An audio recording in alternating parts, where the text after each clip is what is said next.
My son chose his wife's birthday party over his own mother's funeral.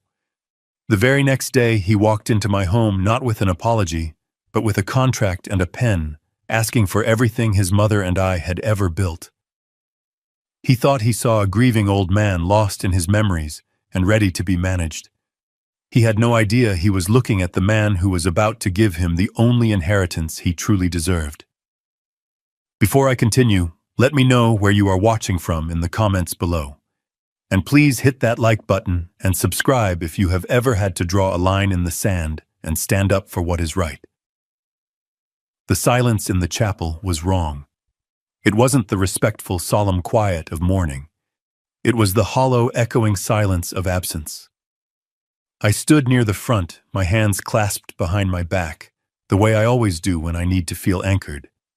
The air smelled of wilting lilies and lemon-scented wood polish, a sterile scent trying to cover a profound emptiness. David Chen, my lawyer, and a friend of 40 years stood a few pews back, his presence a small, solid comfort in the vast emptiness. Besides him, there were only a handful of Clara's oldest friends, their faces etched with a shared quiet grief. I looked at the third pew on the right. It was empty, a glaring, unforgivable void. That was where my son Kevin and his wife Tiffany were supposed to be. I had saved the seats for them, a foolish act of a father's hope that I now regretted. This was the final service for his mother, the woman who had spent sleepless nights by his crib, the woman who had beamed with pride at his college graduation, the woman who had loved him unconditionally even when he made it so difficult. And the pew was empty. My phone buzzed in my pocket, a low, intrusive vibration that felt like a violation in this sacred space. I knew who it was. Part of me wanted to ignore it, to let it be, but another part, a colder, more methodical part, needed to see the words. I pulled the phone from my pocket, the screen's bright artificial light looking obscene in the dim chapel. A single text message from Kevin. Dad, I'm so sorry. We can't make it. Tiffany's 40th birthday bash is tonight. Everything is paid for hundreds of guests. We can't cancel. It's a huge networking opportunity for my new project. You understand. We'll stop by tomorrow. I read the message once, then twice. Each word was a small, sharp stone hitting a window that was already cracked. You understand. The two words that were meant to absolve him of all responsibility. He wasn't asking for my understanding. He was telling me it was expected. He was framing his profound disrespect as a practical, logical business decision. I didn't reply. My thumb hovered over the screen, steady as a surgeon's hand. My mind flashed back to a different room just 6 months ago, a hospital room that smelled of antiseptic and fear. Clara's hand, frail and cool, was in mine. Kevin stood on the other side of the bed, his face a mask of practiced concern. He had looked at his mother, his voice smooth and reassuring, and said, "Don't you worry about a thing, Mom. I'll always be there for Dad. I'll take care of everything." A promise made to a dying woman. A promise that had evaporated into a text message about a birthday party and a networking opportunity. The memory faded, leaving the cold reality fell of the glowing screen in my hand. I didn't delete the message. I took a screenshot, the small click echoing in the silence of my mind. Then I put the phone back in my pocket. The silence in the chapel was no longer just empty. It was charged.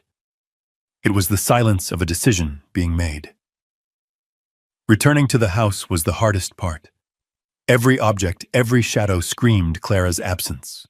The front door, which she always insisted on painting a cheerful shade of blue, now seemed muted and gray. I stepped inside and was met with the scent of her, a faint mix of lavender and baking spices that still clung to the air. It was a ghost of a scent, a memory my mind refused to let go of. The house was too big, now its silence even more profound than the chapel's.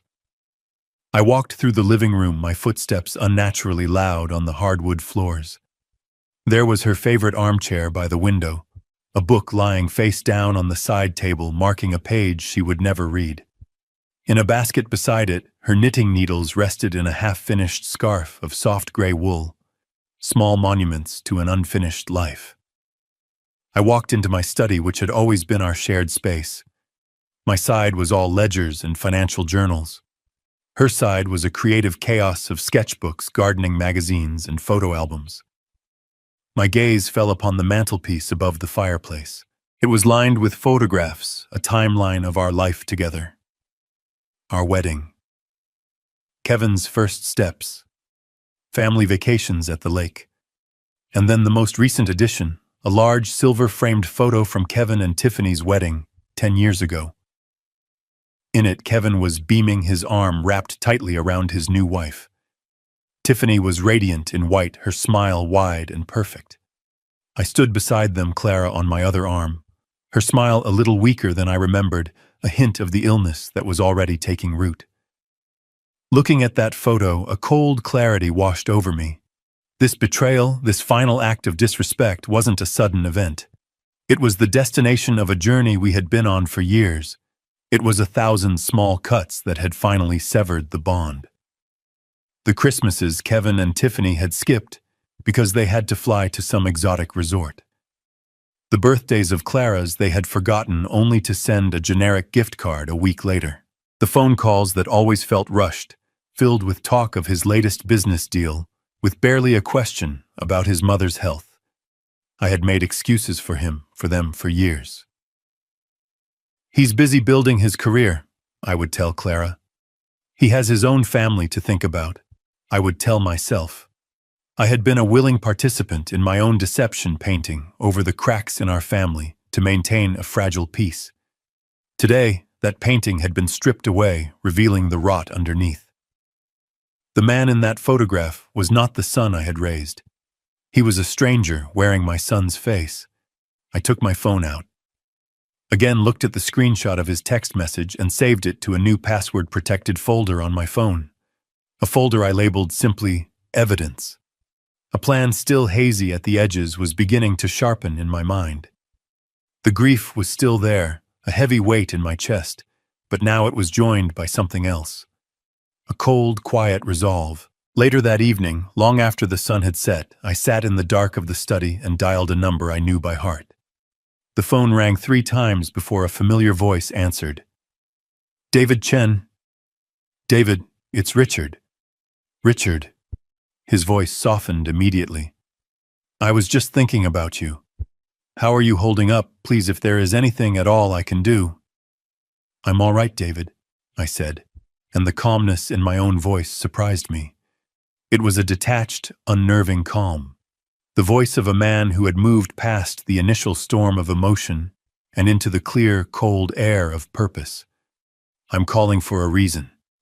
I need you to do something for me. There was a slight pause on the other end. Of course, Richard. Anything.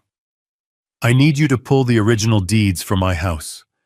I also need you to review my will and Clara's. I want to see every document related to our assets. Everything. I'll be at your office first thing in the morning, 9 a.m. The silence on the other end of the line stretched for a few seconds.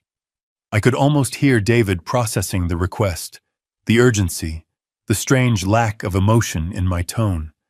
It was not the request of a man lost in grief. It was the request of a man preparing for a fight. Richard, is everything okay? What is this about? He finally asked, his voice laced with genuine concern. I looked at the silver-framed photograph on the mantel, at the smiling faces that now looked like masks. I just want to make sure everything is protected, David. I said, my voice even and measured.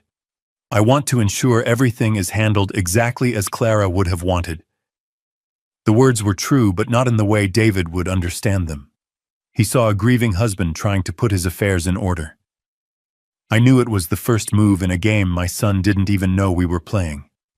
The game had started the moment he chose a party over his mother, and I, the quiet accountant, who had spent a lifetime balancing the books, was about to balance one final crucial account. The doorbell rang the next morning. The sound was a violent intrusion tearing through the quiet fabric of the grieving house. For a moment I considered not answering. The silence had become a kind of shield, and I was not ready to let the world back in. But I knew who it was. My son had promised he would stop by, and if nothing else, Kevin was a man of his schedule, if not his word. I walked to the door, my steps measured, and opened it. They stood on the porch, framed by the morning sun, like a portrait of modern success. Kevin was dressed in a crisp, dark blue suit, his hair perfectly styled.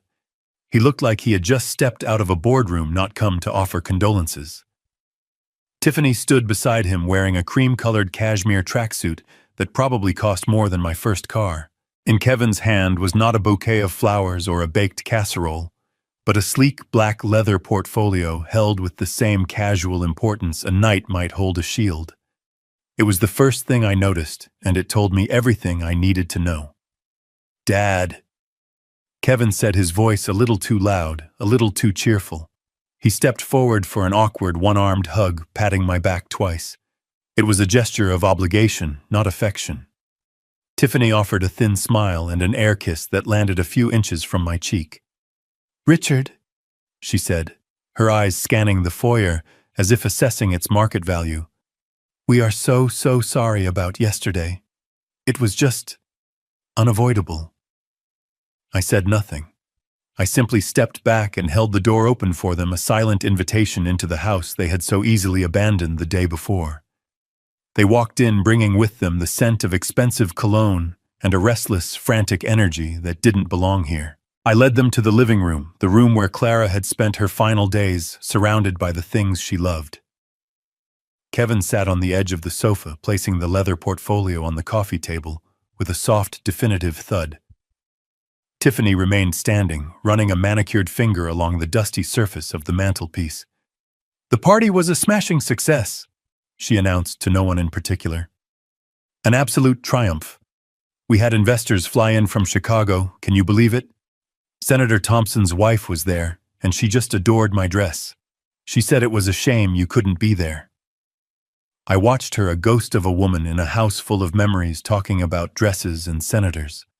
I listened to Kevin as he launched into a justification for his absence, peppering his speech with words like synergy and opportunity cost and critical timeline. He spoke as if he were addressing a shareholder, not his father, the day after his mother's funeral. He avoided my eyes, his gaze fixed on a point just over my shoulder. They were performing a scene, reciting lines from a script they had written in the car on the way over. A script about a successful, busy couple who were regretfully, but necessarily, absent. And my role in their script was to be the understanding, slightly senile old man who would nod and forgive. I did not play my part. I remained silent, a quiet observer to their hollow performance. I watched the way Kevin's expensive watch glinted under the lamplight, the way he tapped his foot impatiently on the Persian rug Clara had cherished. I was no longer a father listening to his son. I was an accountant gathering data, noting every discrepancy between their words and their actions. The audit had begun. Finally, their rehearsed apologies petered out, leaving a thick, uncomfortable silence in their wake. I rose from my chair. "Can I get you some coffee?" I asked, my voice even. The simple domestic question seemed to catch them off guard. Kevin's face brightened, mistaking my civility for forgiveness. "That would be great, Dad. Thanks." He leaned forward, his hands resting on the leather portfolio. "Actually," he said, his voice shifting into a smoother, more persuasive gear, "while you do that, there's something I'd like to show you. Something I'm very excited about." He unzipped the portfolio and spread its contents across the coffee table. Glossy architectural renderings, colorful charts, and pages of dense financial projections covered the polished wood surface. It was a proposal for a luxury condominium development, a sleek glass and steel tower that promised panoramic city views and an infinity pool on the roof.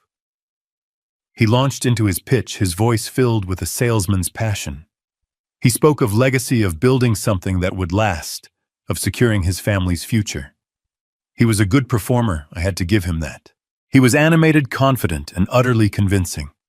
I stood there for a long moment watching him. He wasn't just selling a building. He was selling a version of himself he desperately wanted to be true. The successful developer, the visionary, the good son securing his father's future. But I saw through the performance. I saw the desperation in his eyes, the slight tremor in his hand as he pointed to a spreadsheet. Then he delivered the reason for his visit. "Dad, I know the timing is difficult," he said, finally looking me in the eye. "But an opportunity like this, it's once in a lifetime. The investors are ready to go. The only thing holding us back is the initial capital." He paused, taking a deep breath before delivering the final blow. "I've already had the house appraised," he said, gesturing around the room, "not at our home, but at a financial asset. And I've got a cash buyer lined up, a fantastic offer way above market value. All we need is your signature on the purchase agreement." He slid a thick document out from the pile. A contract. My eyes scanned the words. Purchase agreement, property address, seller, buyer. It was all there, neat and clinical. "You don't need all this space anyway," he continued, his voice softening into a tone of feigned concern. "Think of the upkeep, the taxes. It's a burden. We've found a wonderful luxury assisted living community for you just a few miles from us. Top of the line. It's got a golf simulator, a movie theater. You'd be so much more comfortable." He was trying to erase me, to erase her. He was offering to trade this house, this living archive of our family's history, for a cash offer and a room with a golf simulator. As he spoke, I wasn't listening to his words anymore. I was looking at the small scuff mark on the hardwood floor, the one left by a 5-year-old Kevin crashing his first tricycle. I was looking at the pencil marks on the doorframe to the kitchen, a faint ladder showing his height at every birthday. I could almost smell the scent of Clara's rose garden drifting in through the window, the one she had tended with such care for 40 years. This house wasn't just wood and nails. It was a vessel of memory. It was the only tangible piece of Clara I had left. And my son was asking me to sell it to fund his glass tower. He was asking me to liquidate his mother's memory. I let my eyes fall from my son's expectant face down to the contract on the table. The paper was thick and expensive, the text printed in a crisp, merciless font. Purchase agreement. Legal descriptions, clauses, and signature lines. It was a document designed to end a story, not to honor one. My hand, which Kevin expected to reach for the pen, remained resting on the arm of my chair. Instead, my gaze lifted and began a slow journey around the room. It was a strange thing. I wasn't just looking at furniture and walls. The present seemed to thin, becoming translucent, and through it I could see the ghosts of the past, vibrant and alive. My eyes settled on the grand fireplace, its brickwork dark with age. But I didn't see the cold hearth of today. I saw a 5-year-old Kevin, his face illuminated by the glow of a crackling fire on Christmas morning, his eyes wide with wonder as he unwrapped a simple wooden train set. He was so small, his laughter filling the entire house, a sound so pure it felt like it could last forever. Where did that little boy go? When did his laughter curdle into the smooth, calculated cadence of a salesman? My gaze drifted to the large bay window that overlooked the backyard. For a heartbeat, the cloudy morning outside vanished. In its place was a sun-drenched afternoon in July. Clara was there, 20 years younger, wearing her wide-brimmed straw hat. Her hands were covered in dirt as she knelt among her rose bushes, carefully tending to the blooms that were her pride and joy. She looked up, sensing me watching from the window, and gave me a smile so radiant it could have powered the entire city. She was the soul of this home, and her spirit was still woven into the very light that filled the room. Kevin wasn't just asking me to sell lumber and plaster. He was asking me to sell that smile. He was asking me to put a price tag on the sunlight in her hair. Finally, I looked toward the hallway that led to the bedrooms. My eyes found the doorframe, and I could just make out the faint horizontal pencil marks, a ladder of memories charting Kevin's growth from a toddler to a young man who towered over his mother. Each mark was a celebration, a moment frozen in time. This house wasn't an asset. It was a living ledger of our lives, of our joys and our sorrows. It was the only history book of our family that mattered. And I brought my focus back to the present. Back to my son and his wife, their faces wearing thin masks of patience. I let the silence sit for a moment longer before I spoke, my voice quieter than I expected, but steady. Your mother, I began, my eyes meeting Kevin's. She worked the night shift at the diner on the other side of town for 5 straight years. Do you remember that? Kevin shifted uncomfortably. Dad, what does that have to do with anything? Everything, I said. She came home every morning smelling of fried onions and stale coffee, so tired she could barely climb the stairs. She did that, Kevin, for 5 years, so that we could save up enough money for the down payment on this place. When we finally signed the papers, she didn't say she was excited to own a house. She said she was excited to finally have a kitchen window with a view of a garden where she could plant her roses. I looked from Kevin to the contract on the table. She didn't buy a property. She bought a life. She bought this life. For all of us. A flicker of something, shame perhaps, or just annoyance crossed Kevin's face before it was replaced by a look of weary condescension. Dad, come on, he said, shaking his head as if dealing with a stubborn child. Don't do this. Don't get sentimental and live in the past. I respect what you and Mom built, I really do. But that was then. This is about the future now. It's about my family's future. The emphasis on the word my was a small, sharp twist of a knife. The past was a shared sacrifice, but the future in his eyes was his alone. Tiffany, sensing an opening, stepped forward and placed a hand on my arm. Her touch was light and cool. He's right, Richard, she said, her voice syrupy and smooth. Think of it this way. We're trying to help you. With the money from the sale, we can ensure you have the absolute best care. No more worrying about a leaky roof in the winter or paying those high property taxes. This is about giving you a comfortable, secure, stress-free life. It's what Clara would have wanted for you. They thought they were being so clever. One played the pragmatist, the other played the caregiver. They had all the angles covered. They saw a grieving, sentimental old man who needed to be managed for his own good. They couldn't see the accountant behind my eyes, the man who was calmly calculating the true cost of their proposal. And it had nothing to do with money. I looked down at the documents again, at the glossy renderings of a building that had no soul. I neatly stacked the pages back into a single pile, my movements slow and deliberate. I tapped the edge of the stack on the table, straightening them into a perfect block. I did not shove them or tear them. I treated them with the same impersonal respect I would give any other business document. Then I picked them up. I hear what you're both saying, I said, my voice betraying no emotion. Kevin and Tiffany exchanged a quick, triumphant glance. They thought they had won. But this, I continued, holding the portfolio, is a significant legal and financial document. It involves an asset I have spent 40 years paying for. You'll understand that I'm going to need to have my lawyer David Chen review these papers thoroughly before I even consider signing anything.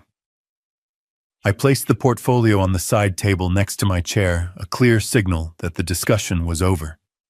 The confident smiles on their faces faltered for just a second. A flicker of annoyance in Kevin's eyes, a tightening in Tiffany's jaw. This wasn't part of their script. They had expected an argument they could win or an emotional surrender they could exploit. They had not expected this calm procedural roadblock, but their confidence returned almost instantly. To them, this was just a small delay, a formality. A stubborn old man wanting to feel important. They would get their signature eventually. They smiled again reassuringly. They had no idea they were smiling at the man who had just led them into the first room of a carefully constructed trap. David Chen's office was a sanctuary of order. The walls were lined with shelves of leather-bound law books, their gold lettering glinting in the soft lamplight. The room smelled of old paper leather and freshly brewed coffee. It was a world away from the emotional chaos of my own home, a place where logic and precedent reigned supreme. I sat in a heavy leather chair opposite his large oak desk, the silence broken only by the rustle of paper as David meticulously reviewed the contract my son had given me. I had placed the sleek portfolio on his desk 10 minutes earlier, and since then he had not spoken a word. He read with a lawyer's intense focus, his pen occasionally making a sharp, decisive note in the margins. Finally, he set the last page down and slowly removed his reading glasses. He rubbed the bridge of his nose, his expression a mixture of professional outrage and personal concern. He looked at me, his old friend, and his gaze was serious. "Richard," he began, his voice calm but firm, "this document is not what it appears to be. On the surface, it's a simple purchase agreement, but the devil, as they say, is in the details." He slid the document across the polished surface of the desk and pointed to a dense paragraph on the third page. "Look at this clause here. It's a broadly worded power of attorney embedded within the sales contract. It's predatory, and it's designed to look like standard boilerplate language to a layman." He let that sink in for a moment. "If you sign this, Richard, you are not just agreeing to a future sale of your home. You are immediately, at the moment the ink dries, granting Kevin the absolute legal authority to act on your behalf in all matters concerning this property. He could take out a second mortgage on it tomorrow morning. He could change the terms of the sale, lower the price, sell it to one of his own shell corporations for $1. You would have no legal recourse. You would be handing him the keys to your entire life's investment, with no strings attached." He leaned back in his chair, the leather groaning in protest. "As your friend," he said, his voice softening slightly, "I'm telling you that this is one of the most ruthless things I have ever seen a child do to a parent. As your lawyer, I am advising you in the strongest possible terms. Do not under any circumstances let your pen touch this document. It is a loaded gun pointed directly at your financial security." I listened to his words, and I felt no surprise. I felt nothing but a cold, heavy confirmation of what my gut had already told me. I had not come here for advice on whether to sign. I had come here to confirm the caliber of the bullet. I looked at David, my friend of 40 years, and gave a slow, deliberate nod. "I know David," I said, my voice steady. "I never intended to sign it." David looked genuinely confused. He gestured towards the offensive document on his desk. "Then why bring it to me? Why go through this charade with Kevin? Why not just tell him no and throw him out of your house?" "Because no is not enough," I replied, leaning forward slightly in my chair. "A simple no ends the conversation. It allows him to retreat, to come up with another plan, another angle of attack. I don't want to end this conversation, David. I want to see it through to its conclusion. I want to see exactly how far my son is willing to go. I am going to let him believe he is winning. I am going to let him push. I will let him make his phone calls and arrange his meetings, and I am going to quietly document every single step he takes." The look on David's face shifted from confusion to a dawning, sober understanding. He saw that the grieving man who had called him 2 nights ago was gone. In his place was a client with a very clear, very cold objective. "And while he is busy trying to take the house from me," I continued, my voice dropping lower, "you and I are going to ensure that the house is no longer mine to give." This time David was genuinely shocked. "What are you talking about, Richard?" "I want you to begin the process of placing the house into an irrevocable trust," I said. "Effective immediately. I want it done quietly, and I want it done quickly. The sole beneficiary of this trust will be a new charitable foundation.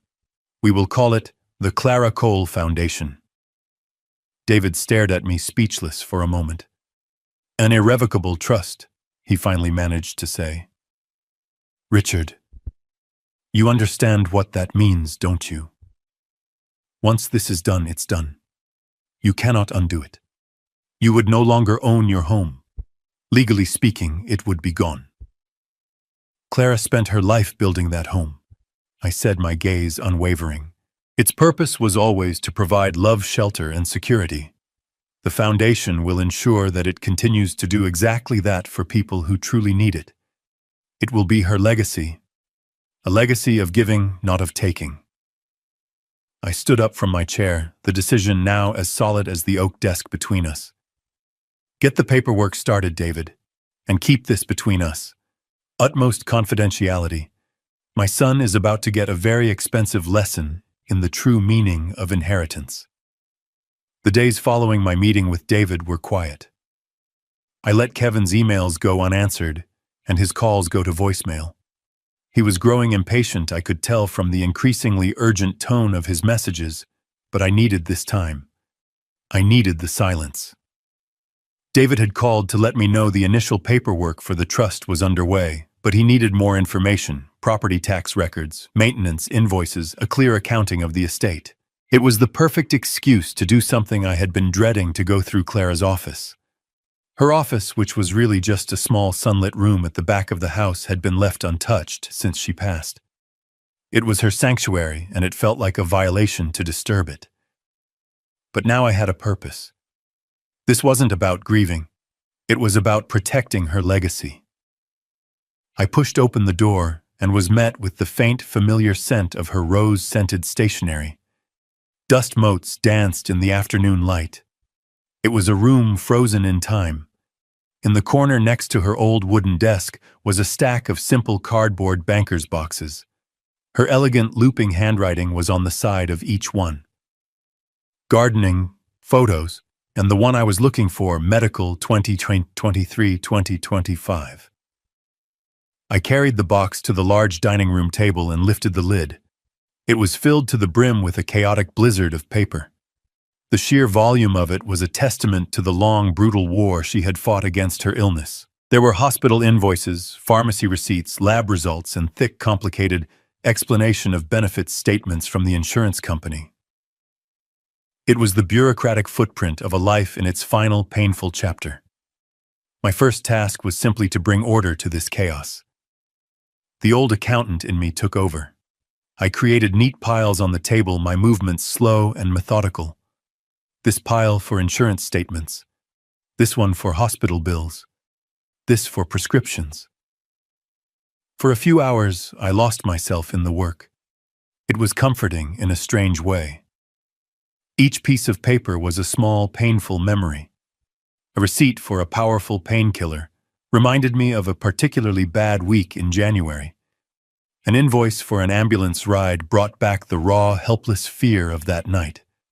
But by organizing them, by putting them into their proper categories, I felt like I was taming the memories, putting them into a context I could manage. My goal was simple: to create a clear record for the trust. I wasn't looking for anything. I was simply closing the books. After sorting all the bills, I turned to the final stack, the bank statements from our joint savings account, the one we used for all major expenses. My plan was to cross-reference the withdrawals with the invoices to make sure everything was accounted for. I started with the statement from 2 years ago. I scanned the columns of debits and credits, my finger tracing the lines of familiar transactions. The mortgage payment, the property taxes, the insurance premiums. Then a line item caught my eye. Cash withdrawal counter transaction, $5,000. I paused. $5,000 was a large amount of cash. I tried to remember what it could have been for. An emergency repair, perhaps. The water heater had failed around that time. I made a mental note and moved on.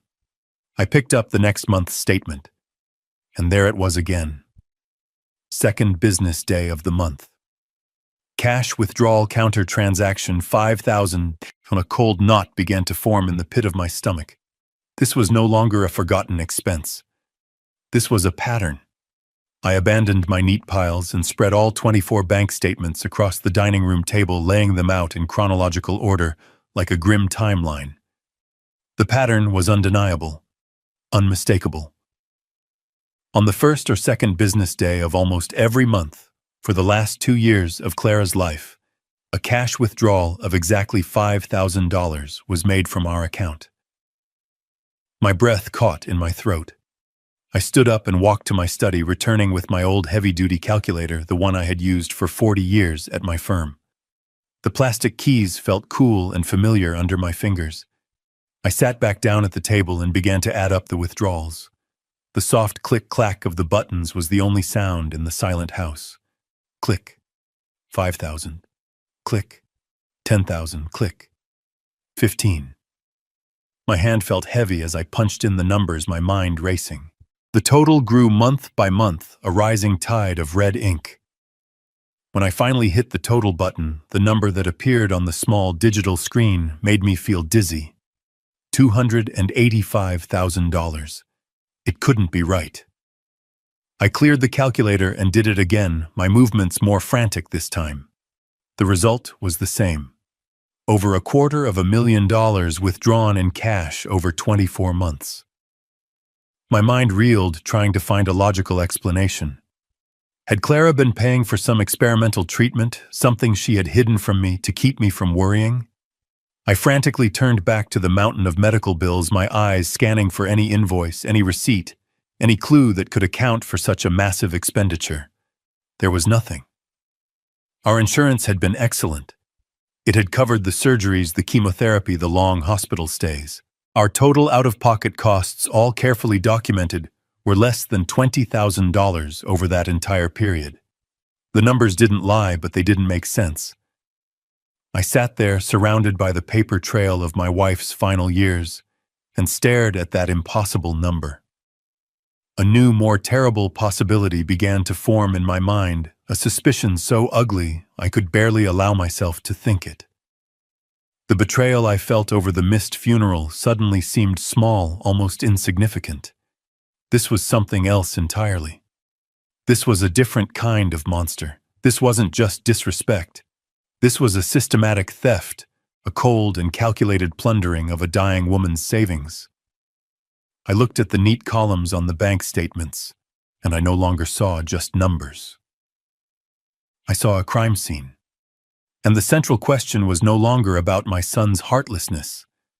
It was about his criminality. Where I asked the silent room, did all that money go? I sat at the dining room table for what felt like hours, the bank statements spread out before me like a map of a foreign and hostile land. The numbers didn't change no matter how many times I stared at them. $285,000. A fortune vanished into thin air. I knew I couldn't find the answer in those columns of black and white. There was only one person left who might know something, one person Clara might have confided in. The thought of making the call felt like a betrayal of Clara's privacy, like I was prying into a part of her life she had kept from me. But the need to know the truth was a physical ache, a weight that was becoming too heavy to bear. With a heavy hand, I picked up my phone and dialed the number for Sarah Jenkins. She answered on the second ring, her voice warm and kind as it always was. "Richard, how are you doing, dear? I was just thinking of you." "I'm managing, Sarah. Thank you for asking," I said, trying to keep my voice steady. We exchanged the usual pleasantries, the sad, gentle conversation of old friends navigating a shared loss. She asked if I was eating properly, if I was getting any sleep. I assured her I was fine. Then I took a breath and steered the conversation towards the real reason for my call. "Sarah?" I began, trying to sound like a merely confused husband, not a man on the verge of a terrible discovery. "I've been going through some of Clara's old papers for the estate and, well, to be honest, I'm a bit lost. I was so focused on her care during those last couple of years, I'm afraid I lost track of the finances. I found some things I don't quite understand. I was just wondering, did she ever mention anything to you?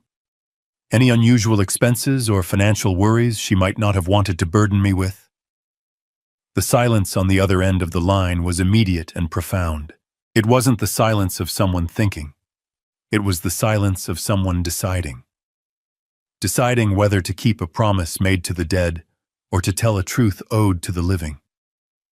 When she finally spoke, her voice was a near whisper, heavy with a sadness that went beyond grief. "Oh, Richard," she said, and I could hear the pain in her words. "I'm so sorry." She made me promise not to say anything. She loved you so much, you see. She saw how exhausted you were taking care of her day and night. The last thing in the world she wanted was to give you one more thing to worry about. Worry about what, Sarah? I asked, my grip tightening on the phone. What was she worried about? Sarah took a shaky breath. It was Kevin, she said softly. She told me Kevin was helping her with the bills. A mother's love, Richard. It can be so very blind. My heart began to pound, a slow, heavy drumbeat in my chest. He told her there were experimental treatments. Sarah continued, her voice cracking. Specialists from Europe, new therapies from private clinics that weren't covered by insurance. He told her they were her best hope, maybe her only hope. But he said they had to be paid for in cash to avoid regulations and get the medicine faster. He made it all sound so urgent, so secret. He was saving his mother's life. Every word struck me like a physical blow. I could picture it perfectly. My son, with his smooth voice and confident smile, spinning a web of lies around his own dying mother. He hadn't just stolen her money. He had stolen her hope, packaged it, and sold it back to her at an exorbitant price. She believed him, Richard, Sarah said, her voice now thick with tears. Of course she believed him. He was her son, and she was so desperate for more time, even just one more season in her garden. She would have given him anything if she thought it would buy her one more sunrise. She gave him the money in cash every month. She thought she was fighting for her life. I couldn't speak. A wave of cold fury washed over me, so intense it left me breathless. I was no longer the grieving husband. I was the silent witness to a crime so cruel, so intimate, it defied comprehension. Thank you, Sarah, I managed to say, my voice a choked, unrecognizable rasp. You've told me what I needed to know. I ended the call without another word and let the phone slip from my grasp. It clattered onto the table, the sound unnaturally loud in the silent room. My hand was trembling, not from age or from grief, but from a rage so pure and so deep, it felt like ice flowing through my veins. The man who had refused to honor his mother in her death had also been robbing her in her life. He hadn't just skipped her funeral to attend a party. He had funded that party and his entire life with the money his mother had given him, in the desperate, loving belief that he was saving her. The truth was infinitely worse than I could have ever imagined. He didn't just take her money. He took her hope. He sold it back to her piece by piece for $5,000 a month. Several days passed. The bank statements and Clara's meticulously organized medical bills now sat in a neat labeled folder in my study. They were no longer just papers. They were the components of a meticulously constructed trap. The rage I had felt after my call with Sarah had cooled, settling into a state of diamond-hard clarity. Grief was a fog, but this was a lens focusing all my energy onto a single point. I had the evidence. I understood the crime. Now it was time to summon the accused. I sat at my desk, looked at a small framed photograph of Clara and me on our wedding day, and drew strength from her smile. This was for her. I picked up the phone and dialed my son's number. He answered on the second ring, his voice clipped and impatient. Dad, I've been calling. I've left you 5 messages. I took a slow, deliberate breath, letting a hint of a weary sigh travel down the line. It was time for my performance to begin. My voice when I spoke was nothing like the cold, efficient tone I had used with David Chen. I made it sound frayed, tired, the voice of a man worn down by grief and loneliness. I know, Kevin. I'm sorry. It's been a difficult time. I just needed a few days to myself. Yeah, well, the buyers aren't going to wait forever, Dad. He snapped back, all business. I know, I said, letting my voice crack just a little. I know. That's why I'm calling. I paused, as if gathering the strength to say the words. I've been doing a lot of thinking since you were here. I've been walking through this empty house and maybe you're right." There was a moment of surprised silence on his end of the line. I had his full attention. "This house," I continued, my voice laced with a carefully crafted melancholy. "It's too much for one person. It's full of ghosts. Every corner I turn, I expect to see her. Maybe it is time to let go. Maybe you're right." The relief in his voice was immediate and palpable, a sudden exhalation of breath. "Dad," he said, his tone instantly shifting from aggressive to soothing. "I knew you'd come around. It's the logical choice, the right choice." "Perhaps," I said softly. "But there's one thing I need to do first. It's not about logic, Kevin. It's for your mother." I let the emotion hang in the air. This was the hook baited with the one thing he always underestimated: sentiment. This house was her life's work. It was her legacy. The thought of it just being sold off, turned into numbers on a spreadsheet. I can't do it. Not like that. "Dad, what are you talking about?" he asked, a hint of suspicion creeping back into his voice. "Before I sign anything," I said, my voice firming slightly, as if stating a non-negotiable term of surrender. "I need to meet your partners, your investors. I need to look them in the eye and hear about this project myself. I need to see the plans, understand the vision. I need to be sure that what your mother poured her soul into is going towards building something worthy of her memory. It's the only way I can have peace with this son. It's the only way I can sign." The silence on the other end was a different kind this time. It was the sound of a predator processing a sudden, unexpected victory. He didn't hear a demand. He heard a ceremony. He didn't hear a condition. He heard a final sentimental request from a broken old man who needed his last moments of dignity. It appealed directly to his vanity. "Dad," he finally exclaimed, his voice booming with triumphant joy. That's great news, I completely understand. Of course, that's a fantastic idea. My partners will be absolutely thrilled to meet you." The condescending reassurances came pouring out, a flood of self-satisfaction. "These guys are top-tier, Dad. The best in the business. They'll love this.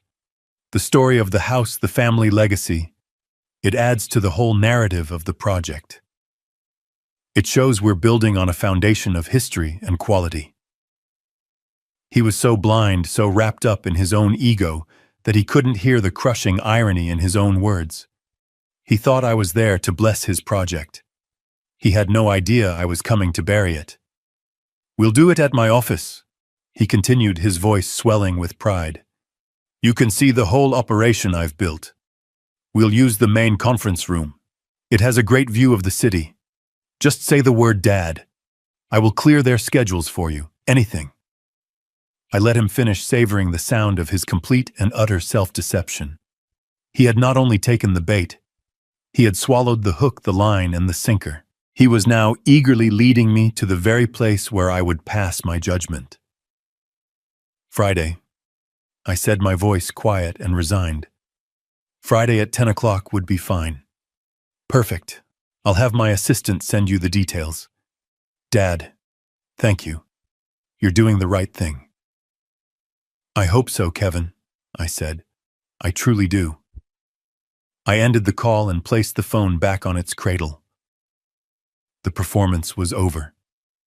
I sat in the profound silence of my study, the mask of the weary, grieving father falling away from my face. It was replaced by the cold, patient expression of a hunter who had just heard the distinct click of a trap being sprung. The day before the meeting was unnervingly calm.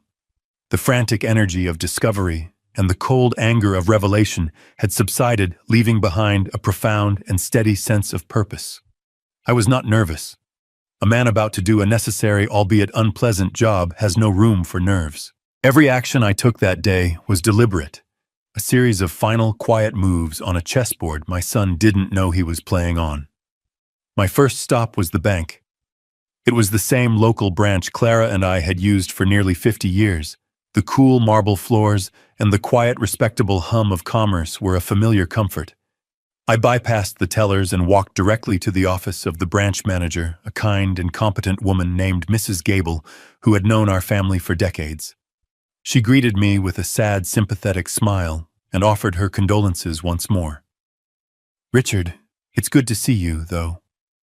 I wish it were under better circumstances," she said gently. "Anything you need, you just have to ask." "Thank you, Eleanor," I said, taking the seat opposite her polished desk. "I do need something. It's a bit unusual.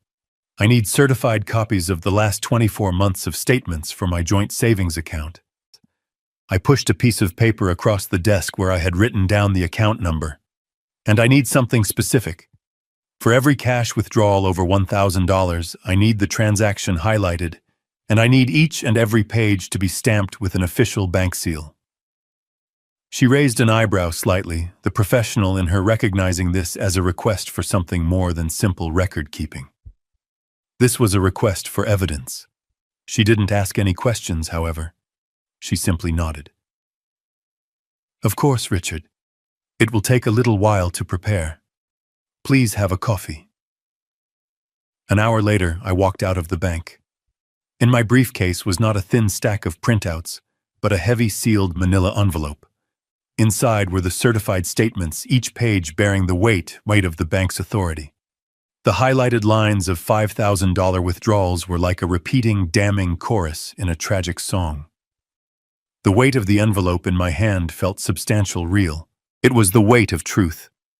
My second stop was David Chen's office. The air in his conference room was solemn, the finality of our purpose hanging between us. On the large mahogany table lay a thick stack of documents bound in a dark blue cover. The title in elegant gold lettering read, "The Clara Cole Foundation Trust Agreement." David had been true to his word. He had worked quickly and quietly. He walked me through the key provisions one last time, his lawyer's voice steady and clear, ensuring I understood the gravity of each clause. He explained the legal meaning of irrevocable, the permanent transfer of ownership, the duties of the appointed trustee. I listened patiently, though I already knew. I had made my peace with this decision days ago. "The Foundation's stated purpose," David read aloud, "is to provide financial grants and respite care services for families in this county who are acting as primary caregivers for a loved one with a terminal illness." He looked up at me. "It's a beautiful tribute, Richard." "It's what she would have wanted," I said softly. He pushed the final signature page towards me and handed me a heavy black fountain pen. The same pen I had used to sign my marriage license with Clara 50 years earlier. I took it in my hand. Its weight was familiar, comforting. I looked down at the line waiting for my name. This was the true signature Kevin had been after. Not one that would liquidate a legacy, but one that would cement it forever. My hand did not tremble. I signed my name, Richard Cole, the script firm and clear.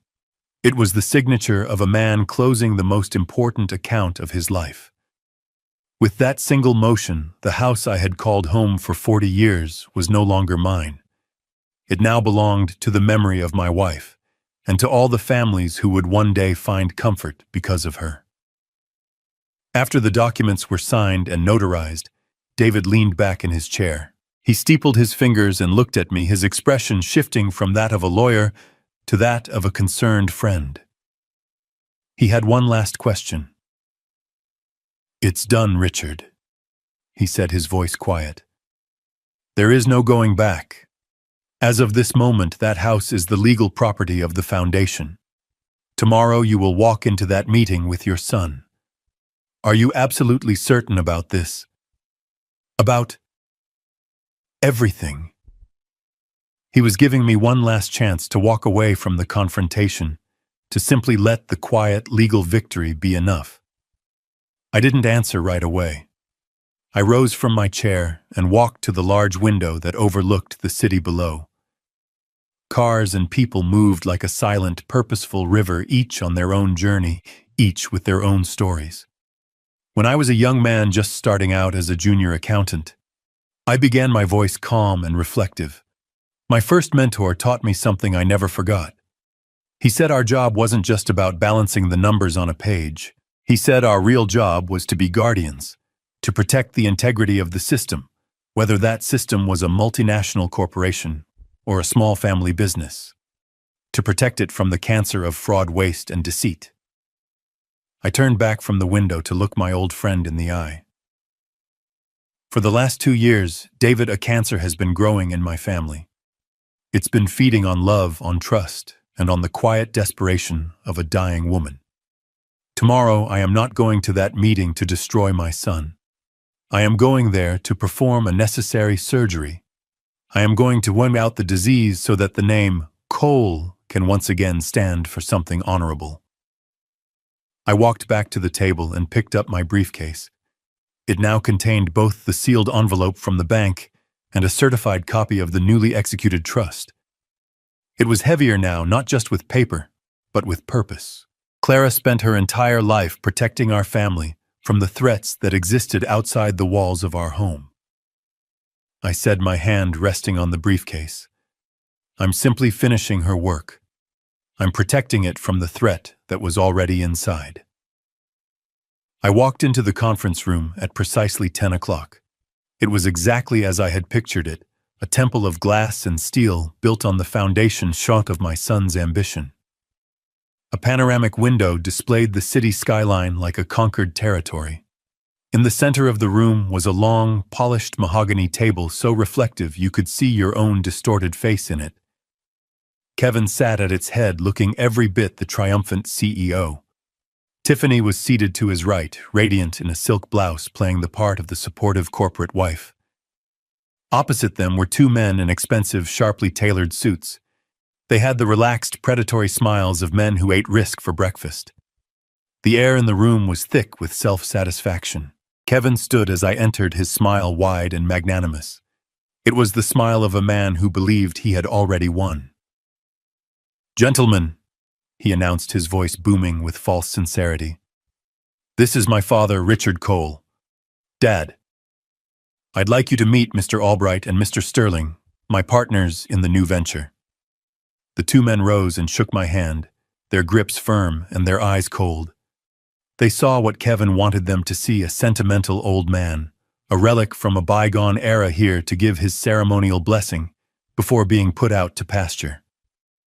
I was a quaint piece of the project's origin story. "It's a pleasure to meet the man who started it all," Mr. Albright said smoothly. I simply nodded and took the seat Kevin indicated directly opposite him. My old leather briefcase felt out of place on the gleaming modern table. Kevin let the pleasantries hang in the air for a moment before getting down to business. He slid the thick leather-bound sales contract across the table. It glided over the polished surface, coming to a stop directly in front of me. "Here you go, Dad," he said, his voice dripping with condescending patience. "Just as we discussed, we've got the notary waiting outside. Once you sign, we can toast to the future." He leaned back in his chair, a king in his court, waiting for his final tribute. I let my eyes rest on the contract for a long moment. Then I looked up and met my son's gaze. I did not reach for the pen. Instead, I placed my own briefcase on the table and opened it with 2 quiet, decisive clicks. "I won't be signing that," I said. My voice was not loud, but it cut through the room's smug atmosphere like a shard of glass. Kevin's smile faltered. "What, Dad? What are you talking about?" "We had an agreement." "No, Kevin," I replied calmly. "You had an expectation." I pulled out the first document, a simple, dignified folder bound in blue. I placed it in the center of the table. "I will not be signing your contract, because as of 9 a.m. yesterday morning, I ceased to be the legal owner of that property."